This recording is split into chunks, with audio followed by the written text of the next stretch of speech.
Hi friends, నేను మీ రాకేష్. ఈరోజు బాబాసాహెబ్ అంబేద్కర్కి సంబంధించిన విషయంలో రాష్ట్రీయ దళిత సేన అనే సంఘాన్ని ఏర్పాటు చేసుకొని హమారా ప్రసాద్ అలియాస్ వరప్రసాద్ ఇన్ అనే వ్యక్తి రాష్ట్రంలో హిందుత్వం కోసం, హిందూ మతం కోసం విపరీతమైనటువంటి చెడు ప్రచారం చేస్తూ అంబేద్కర్ వాదుల మీద, అలాగే ఇక్కడ ఉన్నటువంటి ఎంతోమంది మేధావుల మీద నిత్యం విషం జిమ్ముతూ, మరి మొన్న రామాలయానికి సంబంధించిన విషయంలో రాముని మీద అసత్య ఆరోపణలు చేస్తున్నారని చెప్పేసి ఈరోజు కత్తి పద్మారావు లాంటి మేధావుల మీద కూడా అసత్య ఆరోపణలు చేస్తూ, అంతకుముందు ఆయన ఎప్పుడో మాట్లాడిన వీడియోని బయటపెట్టి ఈరోజు ఒక గొడవలు సృష్టించడం కోసం తెలంగాణలో వాళ్ళు ఒక కార్యక్రమాన్ని తీసుకున్నారు.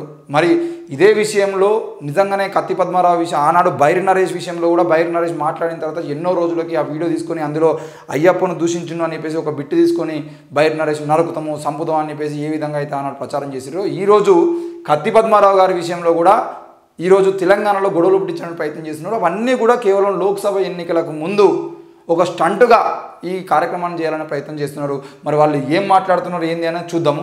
మరి రాముని కృష్ణుడి రహస్యాలకు సంబంధించిన పుస్తకం గురించి ఇంకా చాలా విషయాలు మాట్లాడారు. ముందుగా ఈ బహిరంగ లేఖ ద్వారా అంబేద్కర్ని నిలదీస్తున్న నికార్సైన దళిత హిందువు అని వరప్రసాద్ రాసుకున్నాడు. అయితే నేనేమంటున్నా అంటే, నికార్సైన దళిత హిందువు అని నువ్వు ఎట్లా రాసుకున్నావు? ఈ విషయానికి సమాధానం చెప్పాలి. నికార్సైన దళితుడు అని అనే వ్యక్తి, మరి ఈ మనుస్మృతి ప్రకారంగా నికార్సైన దళితుని నువ్వైతే అసలు నీకు మాట్లాడే అర్హత లేదు. నువ్వు ముడ్డికి చీపురు కట్టుకొని మూతికి ముంద కట్టుకొని బతకాల్సినటువంటి వ్యక్తివి ఈరోజు హైదరాబాద్ నడిగడ్డ మీద నిలబడి మైకులో మాట్లాడేటువంటి స్థాయి నీకు ఎక్కడ నుండి వచ్చింది? అది బాబాసాహెబ్ ఇచ్చిన రాజ్యాంగం వల్ల వచ్చిందా, నువ్వు నమ్మే మనధర్మం వల్ల వచ్చిందా అనే విషయాన్ని చెప్పాలి. అసలు చదువుకుంటే చెవుల్లో సీసం పోయాలంటే, నువ్వు వేదాలు వింటే చెవుల్లో సీసం పోయాలి, నువ్వు చదువుకుంటే నీ కళ్ళను పీకేయాలి, నువ్వు మాట్లాడితే నీ గొంతును నాలుకను కోసేయాలి అని చెప్పేటువంటి మనుస్మృతి ప్రకారంగా నువ్వు నికార్సైన హిందువు ఎట్లయితావు అనే దానికి సమాధానం చెప్పు. ముందు నికార్సైన దళిత అని చెప్పేసి మాట్లాడుతున్నాడుగా, అసలు దళితులకి మీ మత ఆచారం ప్రకారంగా హక్కులు ఉన్నాయా? ఉంటే ఆ హక్కులకు సంబంధించిన విషయంలో ఏ హక్కులు ఉన్నాయి, ఏ హక్కుల ప్రకారంగా నువ్వు ఈరోజు మాట్లాడగలుగుతున్నావు అనే విషయాన్ని నువ్వు చెప్పాలి. ఈరోజు నీ పేరు కింద ఎంఎస్సి కంప్యూటర్స్ అని రాసుకున్నావు. ఎంఎస్సి కంప్యూటర్స్ అనే కోర్సు ఏ యూనివర్సిటీలో చేసినావు, ఏ కాలేజీలో చేసినావు, నువ్వు ఎక్కడ చదువుకున్నావు అనే విషయాన్ని చెబుతూనే అసలు దళితునిగా ఉన్నటువంటి నీకు చదువుకునే హక్కు మనుస్మృతి ఇవ్వలేదు కదా, నీకు చదువునికి అర్హత లేదు కదా. ఈ అంటే ముఖ్యంగా భారతదేశంలో మనుస్మృతి ప్రకారంగా మనుధర్మశాస్త్ర ప్రకారంగా చదువుకునే హక్కు కేవలం బ్రాహ్మణులకు, వైశ్యులకు, అంటే అందులో ఉన్నటువంటి రాజులుగా ఉన్నటువంటి వాళ్ళు ఎవరైతే ఉన్నారో వాళ్ళకు మాత్రమే ఉంది కదా. మరి శూద్రునిగా ఉన్నటువంటి వ్యక్తులకు కానీ, అతిశూద్రుడైనటువంటి దళితులకు మరి చదువుకునే హక్కు లేనప్పుడు నువ్వు ఎట్లా చదువుకున్నావు ఎంఎస్సి కంప్యూటర్స్? ఆ విషయాన్ని చెప్పు. ముందుగా నువ్వు నికార్సైన హిందువే అయి ఉంటే దీనికి సమాధానం చెప్పిన తర్వాత మాట్లాడు. ఇక ఆయన చెప్తున్నటువంటి మొత్తం 5 పాయింట్లు తీసుకున్నాడు. 5 పాయింట్లలో ఈయన అంబేద్కర్ని నిలదీస్తున్నాడంట. అంబేద్కర్ని నిలదీస్తున్నాడని నికార్సైన హిందువు అట. మొదటి పాయింట్ ఏంటంటే, రాజ్యాంగ నిర్మాతగా పిలువబడుతున్న బిఆర్ అంబేద్కర్ గారిని ఆదర్శంగా తీసుకున్నాం, ఆయన మార్గంలో ప్రయాణిస్తున్నాం.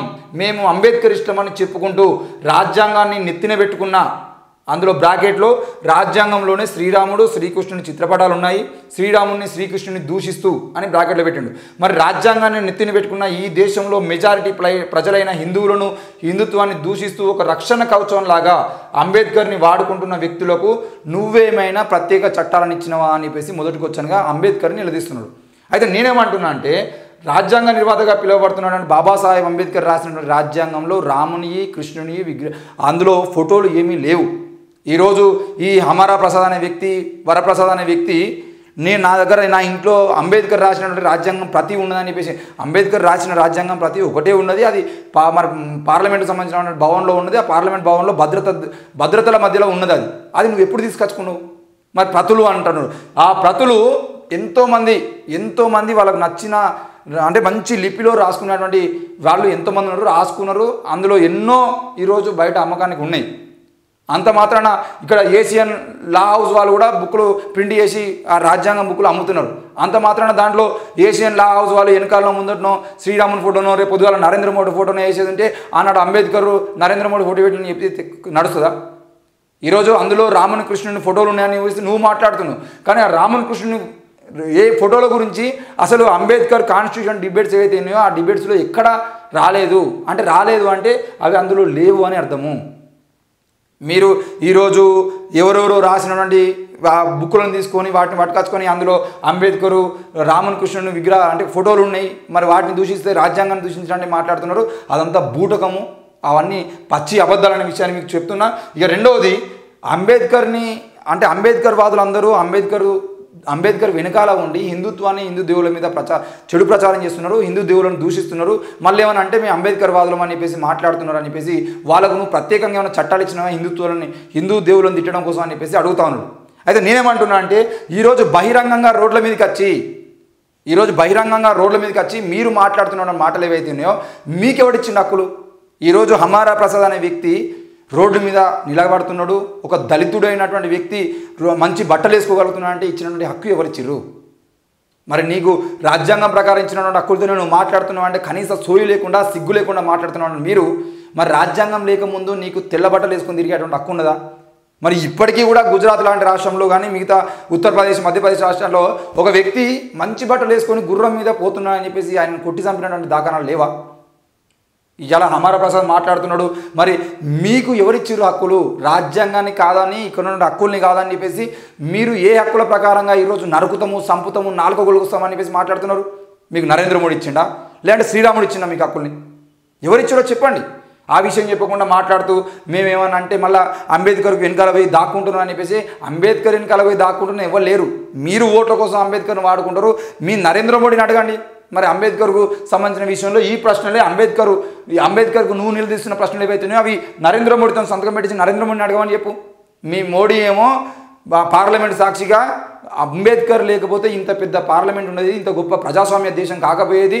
నరేంద్ర మోడీ అనే వ్యక్తి నేను ప్రధానమంత్రి కావడానికి బాబాసాహెబ్ అంబేద్కర్ ఇచ్చినటువంటి హక్కులే కారణం, లేకపోతే నేను బీసీగా ఉన్నటువంటి నేను ప్రధానమంత్రి కాకపోతున్నానని చెప్పేసి మాట్లాడిన వ్యక్తి నరేంద్ర మోడీ. మరి ఆయనను గల్లబట్టి అడగండి, దానికి శాత కాదు. మళ్ళా ఇక రెండవది, అంబేద్కర్ రాసిన రచన అంటూ రాముడు కృష్ణుడు రహస్యాలు అనే పుస్తకంని అడ్డం పెట్టుకొని రాముడిని, కృష్ణుని కొందరు దూషిస్తున్నారు. నిజంగా ఆ పుస్తకాన్ని నువ్వే రాసినవా? నువ్వే రాసి నువ్వు బ్రతికి ఉన్న కాలంలోనే ఆ పుస్తకాన్ని ఎందుకు ప్రచురించలేదు? నీకు ధైర్యం సరిపోలేదా? లేదా నీ పేరు మీద ఎవరైనా రాసిర్రా? నువ్వు మరణించిన 30 ఏళ్ళ తర్వాత ఎందుకు ప్రచురించరు అని చెప్పేసి ఈయన మాట్లాడుతూ ఉన్నాడు. రాముడు కృష్ణుడు రహస్యాలు అనే పుస్తకాన్ని బాబాసాహెబ్ అంబేద్కర్ రాసిండు. బాబాసాహెబ్ అంబేద్కర్ రాసినటువంటి ఎన్నో పుస్తకాలు ప్రచారాన్ని అంటే అవి ప్రచురించడానికి ఆయన దగ్గర డబ్బులు లేకపోవడం, ప్రచురించడానికి ఆయన దగ్గర సమయం లేకపోవడం వల్ల ఎన్నో పుస్తకాలను ప్రచురించలేకపోతే ఆ తర్వాత మహారాష్ట్ర ప్రభుత్వం ఆ పుస్తకాలను ప్రచురించేటువంటి ప్రయత్నం చేసింది. ఆ తర్వాత కేంద్ర ప్రభుత్వం కూడా ఆయన 100 ఏళ్ల జయంతి సందర్భంగా ఎన్నో పుస్తకాలని వివిధ భాషల్లోకి తర్జుమా చేసి ప్రచురించేటువంటి ప్రయత్నం చేశారు. మరి వాళ్ళని అడుగును, ఎందుకు ప్రచురించారని మహారాష్ట్ర ప్రభుత్వానికి డిమాండ్ చేయి. అసలు బాబాసాహెబ్ అంబేద్కర్ రాసిన పుస్తకాలు మీరు ఎందుకు ప్రచురించారని చెప్పేసి డిమాండ్ చేయి. అక్కడ మీ బీజేపీ ప్రభుత్వం ఉన్నాయి కదా, అడుగు. ఇప్పుడు ఎవరు చేసిరు, ఏంది చేసిరు? ఈ ప్రశ్నకి సమాధానం అంబేద్కర్ వచ్చి ఎప్పుడు మహారాష్ట్ర ప్రభుత్వం వాళ్ళు చెప్తారు. రాముని కృష్ణ రహస్యాలు, రిడిల్స్ ఆఫ్ రామాయణ కృష్ణ అనే పుస్తకాన్ని ఎవరు ప్రింట్ చేసిరు, దాని పుస్తకాన్ని రాసింది ఎవరు అని చెప్పేసి మహారాష్ట్ర ప్రభుత్వాన్ని అడిగితే చెప్తారు కదా. దానికి సంబంధించినటువంటి ఒరిజినల్ కాపీస్ ఇప్పటికీ భద్రంగా ఉన్నాయి. మీరు అవసరమైతే టెస్టుకు పంపించండి, ల్యాబ్లోకి పంపించి అడగండి. దానికి సంబంధించిన విషయంలో అడిగితే తెలుస్తాయి. మరి మరణించినాక 30 ఏళ్ళ తర్వాత ఎందుకు బయటపడ్డా అంటే 30 ఏళ్ళ తర్వాత దాచిపెట్టుకొని అంతెందుకు? ఇప్పుడు రామాయణ కృష్ణ రహస్యాల పుస్తకం బాబాసాహెబ్ అంబేద్కర్ రాయలేదు. మరి రామాయణాన్ని ఎవరు రాసి? రాముడు రాసిండా? ఆ విషయానికి సమాధానం చెప్పండి. ఈరోజు వాల్మీకి రామాయణం రాసినటువంటి వాల్మీకి రాముడు, సీత, లక్ష్మణుడు అడవి పోయినప్పుడు అడవిలో ఉన్నటువంటి విషయాన్ని వాల్మీకి ఎట్లా రాసిండు? వాల్మీకి రాసినటువంటి కథని రామాయణంగా చెప్పుకుంటూ ఆ రామాయణాన్ని రాముని దేవుడు అని చెప్పుకునేటువంటి వ్యక్తులే ఈరోజు ప్రశ్నిస్తూ ఉంటే, బాబాసాహెబ్ అంబేద్కర్ బతికి ఉండి ఈ మనుషుల మధ్యలో జీవించి ఈ బీజేపీ పుట్టిన తర్వాత కూడా ఆయన ఎన్నో విషయాలు వాళ్ళని ఖండించిన వ్యక్తి ఈరోజు రాసిన పుస్తకాలు మీరు అబద్ధం అని అంటే, మరి రాముడే సంబంధం లేకుండా రాయబడినటువంటి రామాయణానికి రామునికి ఏం సంబంధము? ఆ విషయం కూడా మీరు చెప్పండి. రామాయణాన్ని రాసింది వాల్మీకి, మరి అందులో రాముని పాత్ర ఎక్కడ లేదు. మరి ఈరోజు రాముని కృష్ణ రహస్యాలు అనే పుస్తకాన్ని అంబేద్కర్ రాసేది ఉంటే మీరు మాత్రం దాన్ని వ్యతిరేకిస్తారు. మరి ఆ విషయంలో మాత్రం ఎందుకు తప్పు? అసలు అట్లా మాట్లాడద్దు, మాట్లాడితే మేము కేసులు పెడతాం, నాలుకలు వస్తామని చెప్పేసి మాట్లాడితే ఎట్లా?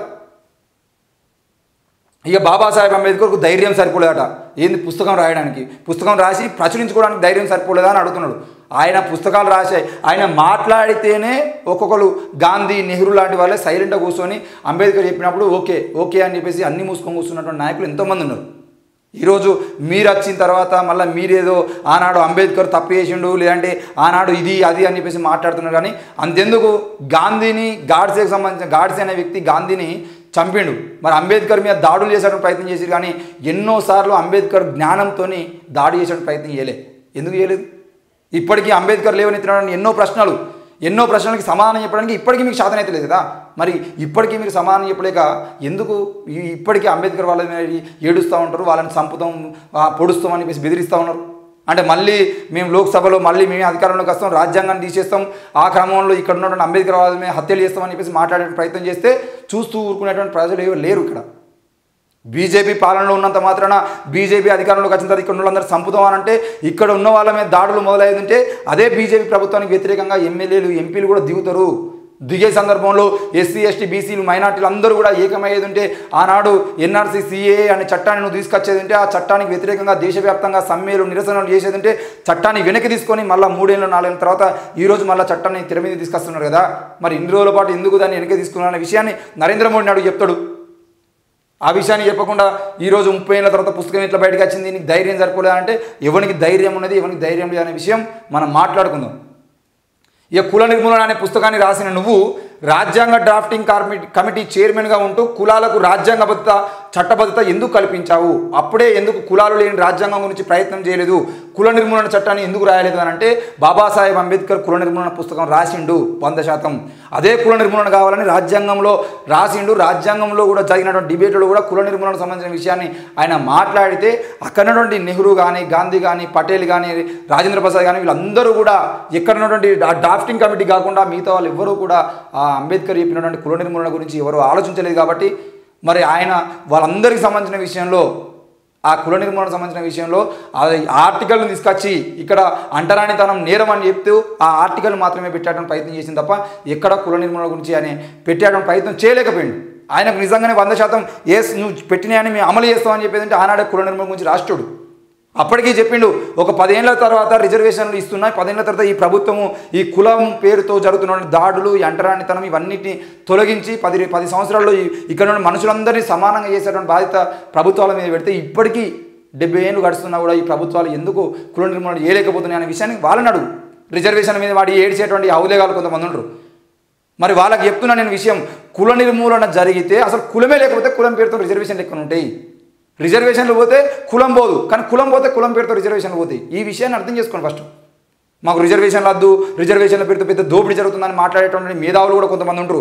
పెద్ద ఐఏఎస్లు ఐపీఎస్లు కూడా ఈ మాట మాట్లాడుతూ. నేనేమంటున్నా అంటే కులాన్ని తీసేయండి, కులాన్ని తీసేస్తే రిజర్వేషన్ పోతుంది. అదే మీరు రిజర్వేషన్ తీసేసేదంటే కులం పోతుందా? పోదు. కాబట్టి కులం పోతే రిజర్వేషన్ పోతుంది. కాబట్టి కులాలు పోవాలి, రిజర్వేషన్ పోవాలని మేము డిమాండ్ చేస్తాను. మీకు దమ్ముంటే కులాలు తీసేయండి. అందరం బ్రాహ్మణులమే, అందరం వైశ్యులమే, మీ పిల్లలు మేము చేసుకోవచ్చు, మా పిల్లలు మీరు పెళ్లి చేసుకోవాలని చెప్పేసి మాట్లాడండి. ఇక అంబేద్కర్ సిద్ధాంతాల పేరుతో ఈ దేశానికి సంఘ వ్యతిరేక శక్తుల్లాగా తయారవుతున్న వ్యక్తుల బాధ్యత నువ్వు తీసుకుంటావు అని అంబేద్కర్ని అడుగుతున్నాడు. రాజ్యాంగ వ్యతిరేక శక్తులుగా ఎవరు ఉంటున్నారు? సంఘ వ్యతిరేక శక్తులు ఎవరు ఇక్కడ? మీరు చెప్పండి. ఈరోజు పోలీసు వాహనాల్లో పోతున్న వ్యక్తుల మీద దాడులు చేస్తున్నటువంటి సంఘ వ్యతిరేక శక్తులు ఎవరు? కోర్టు తీర్పిచ్చి కోర్టు ఆల్రెడీ ముద్దాయిగా ఉన్నటువంటి వ్యక్తిని దాదాపు 40 రోజుల పాటు జైల్లో పెట్టి మళ్ళీ బయటకు వచ్చిన తర్వాత మీద కూడా దాడి చేసినటువంటి మీకు 2 రోజులలో బెయిల్ వస్తుంది. మరి కేవలం ఒక 4-5 కామెంట్లు చేసినంత మాత్రాన్ని 40 రోజుల పాటు జైల్లో పెట్టినా ఆయన ఇంకా సంపుతం బెదిరిస్తాం అని చెప్పేసి మాట్లాడుతున్నాడు. మీకు ఇచ్చినటువంటి హక్కులు ఎక్కడి? మీరు సంఘ వ్యతిరేక శక్తులా లేకపోతే మిగతా వాళ్ళు మాట్లాడే వ్యక్తులు సంఘ వ్యతిరేక శక్తులా? సమానత్వం కావాలి, స్వేచ్ఛ కావాలి, సౌభ్రతత్వం కావాలి, అందరూ సమానంగా ఉండాలి, అందరికీ కూడు గుడ్డ ఉండాలి, ప్రభుత్వం అందరినీ సమానంగా చూడాలి, అందరికీ అభివృద్ధి కోసం బాటలు వేయాలని చెప్పేసి మాట్లాడేటువంటి వ్యక్తులేమో సంఘ వ్యతిరేక శక్తులు అవుతారు. ఇక్కడ మేము మాత్రమే బతకాలి, మా గురువులు మాత్రమే ఉండాలి, మసీదులు కూడా కొడతాం, చర్చిలు కూడా కొడతాం, పాస్టర్లను చంపుతాం, ఫకీర్లను చంపుతాం, నాస్తికులను చంపుతాం, అంబేద్కర్ వాదులను చంపుతాం, అందరినీ చంపుతాం, మా బీఫ్ తింటే దాడులు చేస్తాం, లేదు అనంటే మీరు మత ప్రచారం చేస్తే దాడులు చేస్తామని చెప్పేసి మాట్లాడేటువంటి మీరేమో దేశభక్తులు. ఈ దేశంలో స్వేచ్ఛ సమానత్వం కావాలని మాట్లాడేటోళ్ళేమో దేశభక్తులు కాదు, తీవ్రవాదులా? మాట్లాడడానికి కొద్దిగా బుద్ధి ఉండాలి కదా. ఈరోజు మీకెవరిచ్చిర్రు హక్కులు? మీరు ఈ విధంగా మాట్లాడి మీకెవరిచ్చిర్రు హక్కులు అనే విషయాన్ని కూడా మేము ప్రశ్నిస్తూ ఉన్నాం. ఇక్కడ ఇంకో విషయం చెప్తున్నా, నిజంగానే బాబాసాహెబ్ అంబేద్కర్ని ఇన్ని ప్రశ్నలు అడుగుతున్నావు కదా, ఇవన్నీ ఎందుకు తీసుకొచ్చిరు అని అంటే మెయిన్గా కత్తి పద్మారావు సారు ఒక మాట అన్నాడు.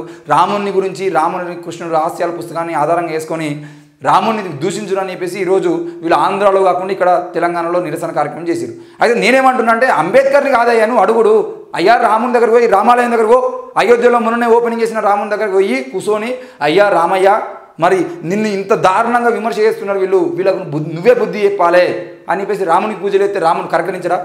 రాముడు వాళ్ళని శిక్షించడా? ఎందుకు ఇవాళ హమారా ప్రసాద్ లలిత్ కుమార్ అంబేద్కర్ విగ్రహం దగ్గరికి వచ్చి అంబేద్కర్ దగ్గర మాకు న్యాయం కావాలని చెప్పేసి అంబేద్కర్ దగ్గరకు వచ్చి నిలబడరా అనే విషయాన్ని నేను అడుగుతున్నా. దీనికి సమాధానం చెప్పరు. రాముడు న్యాయం చేయడనే నమ్మకం లేకనే మీరు అంబేద్కర్ దగ్గరికి వచ్చిర్రా? ఎందుకు అంబేద్కర్ దగ్గరికి వచ్చిర్రు? ఈరోజు అంబేద్కర్ దగ్గరికి వచ్చి న్యాయం కావాలి, మాకు ఈ ప్రశ్నలకు సమాధానం చెప్పేదని రాముని దగ్గర పోకుండా అంబేద్కర్ దగ్గరికి వచ్చి మీరు డిమాండ్ చేయడాన్ని మీరు రాముని అవమానపరిచినట్టు కాదా అని చెప్పేసి నేను అడుగుతున్నా. నిజంగానే రామునికి శక్తులు ఉన్నాయి, రాముడు దేవుడు, ఆయనతో పాటు హనుమంతుడు దేవుడు అని చెప్పేసి మొక్కేటువంటి మీరు రామునికి పూజలు చేసి ఈ బైర్ నరేష్ని శిక్షించు, లేదంటే కత్తి పద్మారావుని శిక్షించు, ఇట్లా వాళ్ళ పేర్ల మీద శిక్షించు అని చెప్పేసి యాగాలు పూజలు చేసేదంటే ఆటోమేటిక్గా దేవుడు చూసుకుంటాడు కదా. మరి దేవుని కాకుండా అంబేద్కర్ దగ్గరికి ఇంకా వచ్చారు మీరు న్యాయం కోసం? దానికి సమాధానం చెప్పు. హమారా ప్రసాద్, లలిత్ కుమార్ ఇద్దరు కూడా దీనికి సమాధానం చెప్పండి. మీకు రాముని మీద నమ్మకం లేకనే అంబేద్కర్ విగ్రహం దగ్గరికి వచ్చి నిరసన తెలిపిర్రా? లేకపోతే మీరు రామాలయం పోకుండా అంబేద్కర్ విగ్రహం దగ్గరికి ఎందుకు వచ్చిర్రు? ఇది రాముని అవమానించడం కాదా అని చెప్పేసి నేను అడుగుతున్నా. దీనికి సమాధానం చెప్పాల్సిన బాధ్యత మీ మీద ఉన్నది.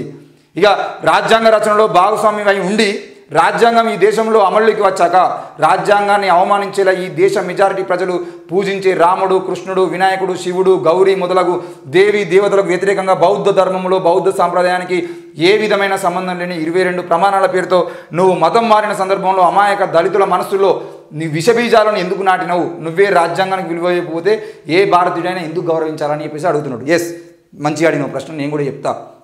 బాబాసాహెబ్ అంబేద్కర్ బౌద్ధాన్ని స్వీకరించేటప్పుడు ఆ బౌద్ధంలో కూడా ఆ బౌద్ధం మన దేశంలో ఉన్నటువంటి బ్రాహ్మణులు కొంతమంది ఆ బౌద్ధాన్ని మొత్తాన్ని భ్రష్టు పట్టించారు అని చెప్పేసి ఆ బౌద్ధంలో కూడా మార్పులు చేర్పులు ఉండాలి. నిజానికి బుద్ధుడు కోరుకున్నటువంటి ఆ విలువలు ఏవైతే ఉన్నాయో ఆ విలువలకు సంబంధించినటువంటి 22 సూత్రాలను రాసి ఈ సూత్రాలు పూర్తిగా పాటించడంలో బుద్ధిస్టులు అని చెప్పేసి బాబాసాహెబ్ అంబేద్కర్ నవయాన బౌద్ధాన్ని తీసుకురావడం జరిగింది. మరి ఈరోజు మీరు అడుగుతున్నారు కదా, మరి బుద్ధుని కాలంలో బౌద్ధ ధర్మంలో లేనటువంటి అంశాలు మీరు ఎట్లా తీసుకొచ్చారని నేను అడుగుతున్నా.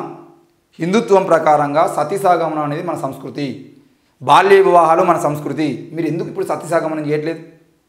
ఆ విషయం చెప్పండి. అంటే మీరేమో రోజు రోజుకు అప్డేట్ అవుతారు, రోజు రోజుకు మీ దేవుళ్ళ పేర్లు మార్చుకుంటారు, ఫోటోలు మార్చుకుంటారు. మీ ఇప్పుడు ప్రపంచంలో సీసీ కెమెరాలు కనబడితే మీ గుళ్ళల్లో సీసీ కెమెరాలు వస్తాయి. ప్రపంచంలో తాళం కనబెడితే మీ గుడిలోకి తాళాలు వస్తాయి. మీ ప్రపంచంలో అందరికీ సెక్యూరిటీ కల్పించేటువంటి రక్షణ వ్యవస్థ కనబడితే మీ గుడి దగ్గర రక్షణ వ్యవస్థ వస్తుంది, హుండీలు వస్తాయి. ఇవన్నీ అప్డేట్ అవుతూ ఉంటాయి. కానీ బాబాసాహెబ్ అంబేద్కర్ మాత్రం బౌద్ధంలో ఉన్నటువంటి లోటుపాట్లకు సంబంధించిన విషయంలో కొత్తవి తీసుకొచ్చి తప్పేట్లయితుంది? మరి నువ్వే రాజ్యాంగానికి విలువలే అంటే రాజ్యాంగానికి విలువ కాదు, అసలు హిందూ సాంప్రదాయాలకు విలువ ఇవ్వకుండా హిందూ సాంప్రదాయాలకు వ్యతిరేకంగా మాట్లాడుతున్నది మీరు కదా. ఈరోజు రోడ్ల మీదకి వచ్చి నిలబడే హక్కు కూడా నీకు లేదు, అయినా నువ్వు రోడ్డు మీద ఎట్లా నిలబడుతున్నావు? నీ కులం మాదిరిగా నువ్వు ఒకవేళ దళితునివి అయితే దళితులు చేయాల్సినటువంటి పని కాకుండా నువ్వు ఏసీ కార్లలో తిరుగుతున్నావు అంటే నువ్వే నీ హిందూ సాంప్రదాయానికి తూట్లు పొడుస్తున్నావు. మరి ఆ విషయానికి సమాధానం చెప్పాల్సిన బాధ్యత నీ మీద లేదా? తూట్లు పొడిచేది అసలు హిందూ సాంప్రదాయానికి తూట్లు పొడిచేదే ఈ హమారా ప్రసాద్ అనే వ్యక్తి. చెప్పండి, ఈ చిన్నజీయర్ స్వామి దగ్గర పోదామా, లేదంటే ఆదిశంకరాచార్యుల దగ్గర పోదామా, శంకరాచార్యుల దగ్గర పోదామా, పీఠాధిపతుల దగ్గర పోదామా, ఏ గుడికన్నా పోదామా? ఆ గుడిలోకి పోయి కూర్చొని చలో మనం అడుగుదాం. దళితుడైనటువంటి అతిశూద్రుడైనటువంటి ఈ హమారా ప్రసాద్ అనే వ్యక్తికి మనుస్మృతి ప్రకారం చదువుకునే హక్కు ఉన్నదా, మంచి బట్టలు వేసుకునే హక్కు ఉన్నదా, ఏసీ కార్లు తిరిగే హక్కు ఉన్నదా, ఆయనకు నచ్చిన భార్యను పెళ్లి చేసుకునే హక్కు ఉన్నదా, ఇట్లా ఎన్ని హక్కులకు సంబంధించిన విషయంలో ఈరోజు మాట్లాడే హక్కు ఉన్నదా, ఈ చదువుకునే హక్కు ఉన్నదా, వీటన్నిటికి సంబంధించిన ప్రశ్నలు అడుగుదాము. వాళ్ళు ఓకే అంటే నువ్వు కరెక్ట్ హిందువువి, లేదు అని అంటే నువ్వు ముఖ్యంగా హిందువులకు క్షమాపణ ఇవ్వాల్సిన అవసరం నీ మీదే ఉన్నది అనే విషయాన్ని కూడా నేను చెప్తా ఉన్నా. ఈరోజు బాబాసాహెబ్ అంబేద్కర్ని అడుగుతున్నా అని చెప్పేసి ఇన్ని ప్రశ్నలు అడుగుతున్నాడు. ఇప్పటికీ 4-5 సార్లు మేము మా మీడియా వేదిక ద్వారా క్లియర్గా అడిగినాం. నువ్వు ఆనాడు పూలే గురించి ఆరోపణలు చేసినప్పుడు, రాజ్యాంగం గురించి ఆరోపణలు చేసినప్పుడు, అంబేద్కర్ గురించి ఆరోపణలు చేసినప్పుడు ప్రతిసారి ధీటైన సమాధానాలు చెప్తూ చలో సవాలుకు సిద్ధంగా ఉన్నాం, మీరు రండి, మేము కూర్చుంటాం, డిబేట్ చేద్దాము, మీరు అడిగేటువంటి ప్రశ్నలు మీరు సమాధానం చెప్తాం, మేము అడిగే ప్రశ్నలు మీరు సమాధానం చెప్పురు అని అడిగినాం. ఇప్పటి వరకు ఒక్కసారి కూడా స్పందించలేదు. మరి డిబేట్కు సిద్ధమా అంటే డిబేట్ చేయకుండా ప్రతిసారి అంశాన్ని మార్చుకుంటూ దాని రూపాన్ని మార్చుకుంటూ ఏదో ఒక అంశం పేరుతో బయటకు వచ్చి ఏదో ఒక అంశంతో గొడవలు పుట్టించడానికి ప్రయత్నం చేస్తున్నారు తప్ప ఇంకేమీ లేదు. చివరిగా ఇదే విషయం మేము తెలంగాణ పోలీసులకి, తెలంగాణలో ఉన్న కాంగ్రెస్ ప్రభుత్వానికి చెప్పేటువంటి విషయం ఏంటి అని అంటే, కత్తి పద్మారావు అనే సారు ఆంధ్రప్రదేశ్కి సంబంధించిన వ్యక్తి. ఈ హమారా ప్రసాద్ అలాగే లలిత్ కుమార్ అనే ఇద్దరు కూడా ఆంధ్రప్రదేశ్కి సంబంధించిన వ్యక్తులు. వాళ్ళ నాన్న ఇక్కడ ఏదో జాబ్ చేసింది కాబట్టి ఇక్కడ నేను తెలంగాణ వాడిని అవుతానంటే వాళ్ళ మూలాలు మొత్తం ఆంధ్రప్రదేశ్లో ఉన్నాయి. ఓకే, వీళ్ళు ఆంధ్రప్రదేశ్ కాకుండా తెలంగాణ వాళ్ళే అనుకున్నా కూడా కత్తి పద్మారావు గారు మాట్లాడింది ఆంధ్రప్రదేశ్లో, ఆయన నివసిస్తున్నది ఆంధ్రప్రదేశ్లో. వీళ్ళు ఒకవేళ నిరసన కార్యక్రమాన్ని తెలియజేస్తే ఆంధ్రప్రదేశ్కి వెళ్ళి కేసులు పెట్టాలి, ఆంధ్రప్రదేశ్లో కత్తి పద్మారావు గారి ఇంటికి వెళ్ళి ఆయనను ప్రశ్నించాలి, ఆయనను అడగాలి. అలాగే పోలీస్ స్టేషన్లో కేసులు నమోదు చేయాలనుకుంటే ఆంధ్రప్రదేశ్ వెళ్ళి నిరసన చేయాలి. వీళ్ళు ఎందుకు తెలంగాణలో మతం పేరుతో దాడులు చేస్తున్నారు? దానికి వీళ్ళని సమాధానం చెప్పాలి. ముఖ్యంగా కాంగ్రెస్ పార్టీ కూడా గుర్తుపెట్టుకోవాల్సిన విషయం ఏంటంటే ఆంధ్రప్రదేశ్లో కత్తి పద్మారావు గారు జోలికి పోయేటువంటి ధైర్యం వీళ్ళకి లేదు. మళ్ళీ ఆంధ్రప్రదేశ్ కనుక వీళ్ళు పోయేది ఉంటే వీళ్ళ కులానికి సంబంధించినటువంటి మున్నూరు కాపు కులానికి సంబంధించినటువంటి వాళ్ళే అక్కడ ఎంతోమంది కాపు కులానికి సంబంధించిన వాళ్ళు కూడా పాస్టర్లుగా ఉన్నారు. ముఖ్యంగా రేవంత్ అక్కడ ఉన్నటువంటి జగన్మోహన్ రెడ్డి ప్రభుత్వం కూడా క్రైస్తవానికి సంబంధించిన ప్రభుత్వం కాబట్టి ఎక్కడ ఈయనకు వ్యతిరేకంగా వాళ్ళు తయారవుతారో, ఈయన మీద కేసులు పెడతారో, మళ్ళీ జైలు పంపుతారన్న భయంతో ఈరోజు హైదరాబాద్లో వీళ్ళు గొడవలు పుట్టించడానికి ప్రయత్నం చేస్తున్నారు. మరి వీళ్ళు ఈరోజు ఆర్ఎస్ఎస్ బీజేపీకి అమ్ముడు పోయి ఇక్కడ తెలంగాణలో గొడవలు పుట్టించి ఏదో రకంగా లోక్సభ ఎన్నికల్లో బీజేపీ ఓట్లు పెంచడానికి ప్రయత్నం చేస్తున్నారు.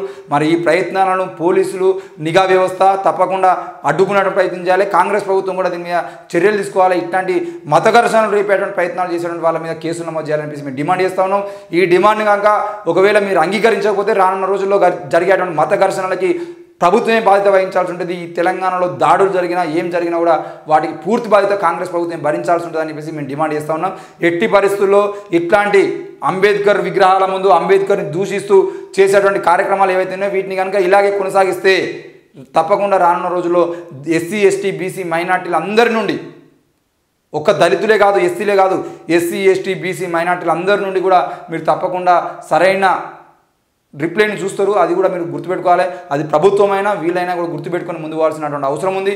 మరి రానున్న రోజుల్లో నిరసనలు కార్యక్రమాల పేరుతో వీళ్ళు ఎక్కడ మత ఘర్షణలు రేపాలని ప్రయత్నం చేసినా కూడా పోలీసులు అడ్డుకోకపోతే మాత్రం తప్పకుండా దీటైన సమాధానం ఉంటుంది. ఇంతకుముందే మంత్రి మధుకర్ విషయంలో కానీ, లేదంటే రోహిత్ వేముల విషయంలో కానీ, ఆగిరిపల్లి విషయంలో కానీ, గరగపర్రు విషయంలో కానీ, అభంగపట్నం విషయంలో కానీ నిరసనలు తెలిపినటువంటి ఎంతోమందిని చూసిరు.